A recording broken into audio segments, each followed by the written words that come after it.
তামিম ইকবালকে ভারতীয় দালাল বলায় বিস্মিত ক্রিকেটার শামসুর রহমান শুভ।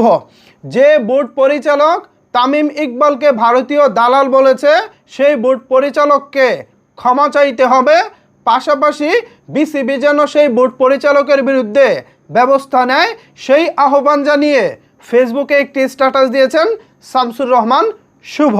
শামসুর রহমান শুভ তিনি তার ফেসবুক পোস্টে লিখেছেন, সাবেক জাতীয় অধিনায়ক তামিম ইকবালকে নিয়ে বিসিবি পরিচালক এম নাজমুল ইসলামের মন্তব্যে আমরা সবাই স্তব্ধ ও বিস্মিত।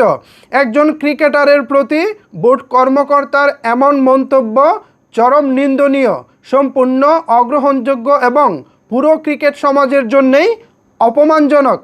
আমি এই মন্তব্যের তীব্র প্রতিবাদ জানাচ্ছি। একজন বোর্ড পরিচালক যখন প্রকাশ্য মঞ্চে এই ধরনের কথা বলেন তখন বোর্ড কর্মকর্তাদের আচরণবিধি নিয়েও স্বাভাবিকভাবেই গুরুতর প্রশ্ন ওঠে। সংশ্লিষ্ট বোর্ড পরিচালকের প্রকাশ্যে ক্ষমা চাওয়ার পাশাপাশি তাকে জবাবদিহিতার আওতায় আনার জোর দাবি জানাচ্ছি। আশা করি বিসিবি দ্রুত ও যথাযথ ব্যবস্থা নেবে। তো এই যে শামসুর রহমান শুভ এই স্ট্যাটাসটা দিয়েছেন, এখন তার কমেন্টস বক্সে আসলে দর্শকরা কি বলতেছে, এই যে আমার হাতে স্ক্রিনশটটি দেখতে পাচ্ছেন, ফেসবুকে একদম সরাসরি আমি আপনাদেরকে দেখাচ্ছি। এটা হচ্ছে শামসুর রহমান শুভর ফেসবুক পোস্ট। এখানে এমডি হাবিব নামে একজন কমেন্ট করেছেন, আমি শুধু তার কমেন্টটাই পিক করব, বাকিটা আমি আলোচনা করব।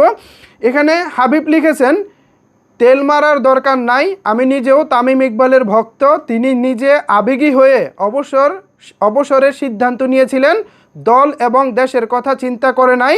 আজকে হঠাৎ দেশপ্রেম কোথা থেকে বের হলো? দলের বিবেচনায় ক্যাপ্টেন ও কোচের যে কোনো সিদ্ধান্ত মেনে নেওয়ার মানসিকতা থাকতে হবে। আমি আরও একটি কমেন্ট পড়ে নেই। এমডি আশিক লিখেছেন, যা বলেছে ঠিক, কেন বলে ইন্ডিয়া গিয়ে খেলতে হবে? তারা আমাদের প্লেয়ারকে আইপিএল থেকে বের করে দিয়েছে নিরাপত্তার কারণে। আমাদের দেশের পুরো টিম, কোচিং স্টাফ, মিডিয়া কর্মী এবং দর্শকরা কিভাবে গিয়ে খেলা দেখব নিরাপদভাবে সেটা তো বলে নাই।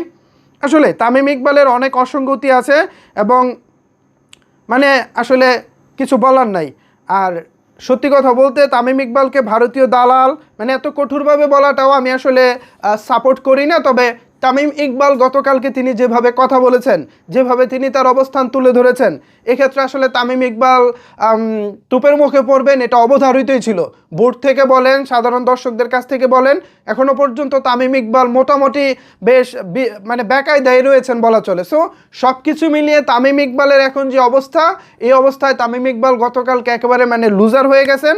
তিনি দেশের পক্ষ না নিয়ে, দেশের মানুষের কথা চিন্তা না করে, দেশের আত্মসম্মানের কথা চিন্তা না করে যেভাবে ভারতের হয়ে সাফাই গিয়েছেন, যেভাবে আইসিসির হয়ে সাফাই গিয়েছেন, এটা আসলে সত্যি টোটালি নিন্দনীয়।